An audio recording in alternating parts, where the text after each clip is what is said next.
Friends, सबसे पहले मैं आप सभी को और दुनिया भर के लोगों को और विशेषकर क्रिश्चियन कम्युनिटी को आज की इस महत्वपूर्ण पर्व पर अनेक अनेक शुभकामनाएं दूंगा। Merry Christmas.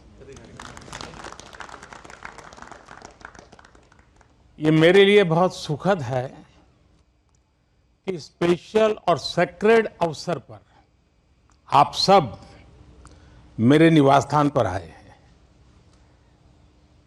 जब इंडियन माइनॉरिटी फाउंडेशन ने ये प्रस्ताव रखा था कि हम सब मिलकर क्रिसमस मनाए, मैंने कहा क्यों ना मेरे यहाँ मनाए, और उसी में से ये कार्यक्रम बन गया। तो मेरे लिए बहुत खुशी का अवसर है। अनिल जी ने मुझे बहुत मदद की, मैं उनका विशेष रूप से आभारी हूँ। इस पहल के लिए मैं माइनॉरिटी फाउंडेशन का भी बहुत आभारी हूँ। क्रिश्चियन कम्युनिटी के साथ तो मेरा संबंध कोई नया नहीं है, बहुत पुराना बड़ा आत्मीय नाता रहा है और बड़े वार्म रिलेशंस रहे हैं।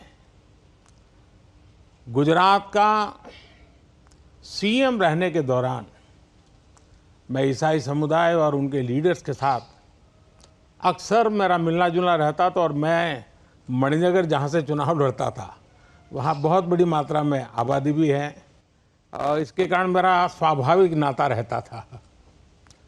कुछ ही वर्ष पहले मुझे द होली पोप से मिलने का भी सौभाग्य मिला था। वो वाकई मेरे लिए बहुत ही यादगार पल था।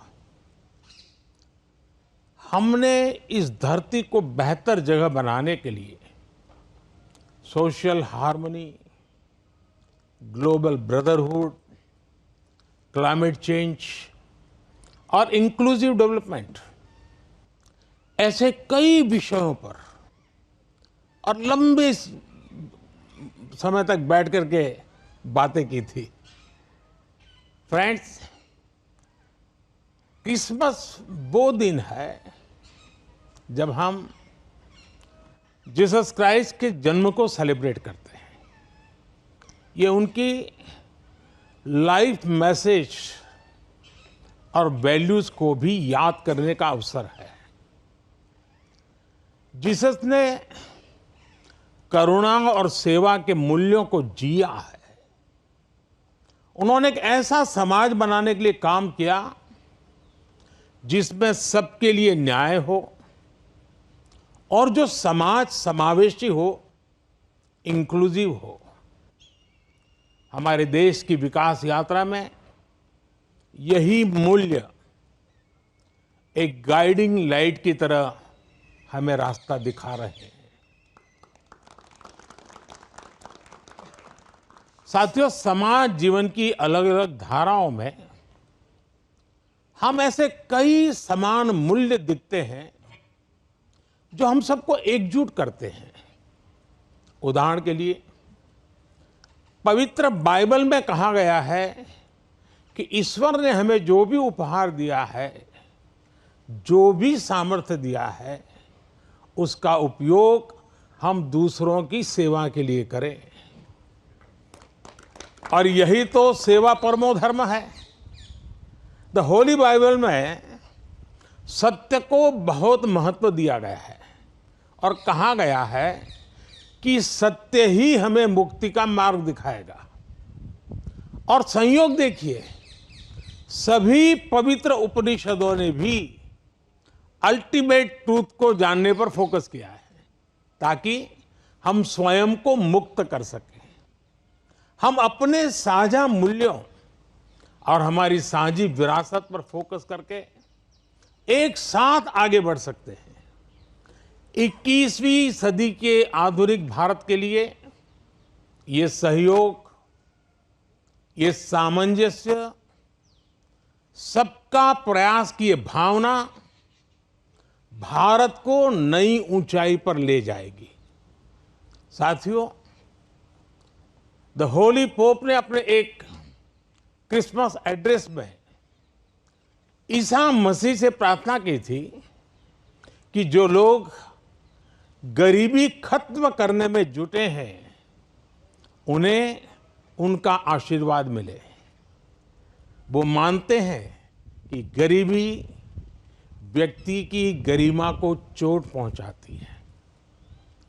द होली पोप के इन शब्दों में उसी भावना की झलक है जो विकास के लिए हमारे मंत्र में है। हमारा मंत्र है सबका साथ, सबका विश्वास, सबका विकास, सबका प्रयास। सरकार के तौर पर हम ये सुनिश्चित कर रहे हैं कि विकास का फायदा हर किसी तक पहुंचे और कोई इससे अछूता न रहे।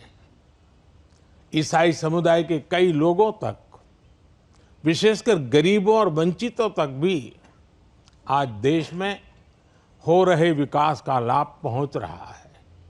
मुझे याद है जब हमने फिशरीज के लिए अलग मंत्रालय का गठन किया तो ईसाई समुदाय के बहुत सारे मछुआरे भाई बहन हमारे इस कदम की सार्वजनिक रूप से सराहना करें, मेरा भी सम्मान किया, मुझे बहुत अभिनंदन किया। साथियों, क्रिसमस के इस अवसर पर मैं देश के लिए, क्रिश्चियन कम्युनिटी के लिए एक बात जरूर योगदान करूंगा कि आपके योगदान को भारत गर्व से स्वीकार करता है। ईसाई समुदाय ने फ्रीडम मूवमेंट में महत्वपूर्ण भूमिका निभाई है। फ्रीडम स्ट्रगल में क्रिश्चियन कम्युनिटी के कई थिंकर्स और लीडर शामिल थे। गांधी जी ने स्वयं बताया था कि नॉन कोऑपरेशन मूवमेंट की परिकल्पना सेंट स्टीफेंस कॉलेज के प्रिंसिपल सुशील कुमार रुद्र की छत्रछाया में रची गई थी। साथियों, ईसाई समुदाय ने समाज को दिशा देने में निरंतर महत्वपूर्ण भूमिका निभाई है। समाज सेवा में क्रिश्चियन कम्युनिटी बढ़ चढ़कर हिस्सा लेती है और आपकी कम्युनिटी गरीबों और वंचितों की सेवा के लिए हमेशा आगे रहती है। एजुकेशन और हेल्थ केयर जैसे महत्वपूर्ण क्षेत्र में आज भी पूरे भारत में ईसाई समुदाय के संस्थान बहुत बड़ा योगदान दे रहे हैं। फ्रेंड्स, 2047 तक विकसित भारत बनाने का जो लक्ष्य है, इस लक्ष्य के साथ हम अपनी विकास यात्रा को तेज गति से आगे बढ़ा रहे हैं, लगातार कोशिश कर रहे हैं। इस विकास यात्रा में हमारे सबसे महत्वपूर्ण साथी अगर कोई हैं तो वो हमारे युवा है। निरंतर विकास के लिए ये बहुत आवश्यक है कि हमारे युवा फिजिकली, मेंटली और इमोशनली फिट और हेल्दी रहें। इस उद्देश्य से चलाए जा रहे कई अभियान जैसे फिट इंडिया, मिलेट्स का उपयोग, न्यूट्रिशन पर फोकस, मेंटल हेल्थ के प्रति जागरूकता और ड्रग्स के खिलाफ अभियान जन आंदोलन बन चुके हैं। मैं क्रिश्चियन कम्युनिटी के लीडर से, विशेषकर जो एजुकेशन और हेल्थ केयर इंस्टीट्यूशन से जुड़े हैं, उनसे आग्रह करूंगा कि वो इन विषयों के प्रति लोगों को और जागरूक बनाएं। साथियों, क्रिसमस पर गिफ्ट्स उपहार देने की परंपरा है। मुझे भी बहुत ही पवित्र तोहफा मिला अभी और इसलिए इस अवसर पर हम ये विचार करें कि कैसे हम आने वाली पीढ़ियों को एक बेटर प्लेनेट का उपहार दे सकते हैं। सस्टेनेबिलिटी आज के समय की जरूरत है। लिविंग ए सस्टेनेबल लाइफस्टाइल, ये मिशन लाइफ का सेंट्रल मैसेज है।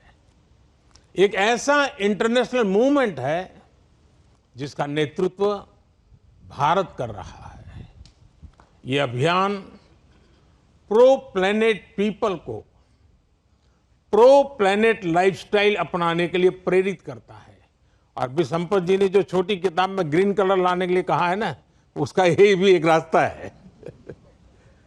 और उदाहरण के लिए रीयूजिंग और रिसाइकलिंग, बायोडिग्रेडेबल मटेरियल्स का इस्तेमाल, मिलेट्स श्री अन्न को अपनाना, मिनिमल कार्बन फुटप्रिंट वाले उत्पादों को खरीदना, ऐसी कई चीजों को हम अपनी डेली लाइफ का हिस्सा बना सकते हैं और बड़ा बदलाव ला सकते हैं।